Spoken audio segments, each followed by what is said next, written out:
Hello guys, આજે આપણે બનાવશું ગાંઠિયાનું શાક. તો ચાલો જોઈએ કઈ રીતે બનાવવું છે. મેં સૌપ્રથમ તેલ મૂકી દીધું છે. એની અંદર 1 ચમચી રાઈ, 1 ચમચી જીરું અને હિંગ એડ કરી દીધી છે. પછી 2 મોટા ટમેટાને ખમણી લીધા હતા અને એને બ્લેન્ડરમાં પીસી લીધા હતા. બસ એ આપણે એડ કરી દેવાની છે ટમેટાની પ્યોરી. હવે કરશું આપણે એમાં મસાલા.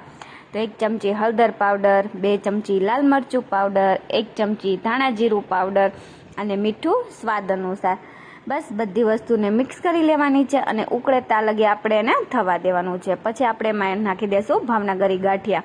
બસ શાકને આપણે સારી રીતે ઉકળવા દેવાનું છે. તો તૈયાર છે આપણું ગાંઠિયાનું શાક. પસંદ આવે તો મારી ચેનલને લાઈક અને સબસ્ક્રાઈબ કરજો અને કોમેન્ટ કરીને જરૂરથી કહેજો તમને મારી રેસીપી કેવી લાગે છે. બાય.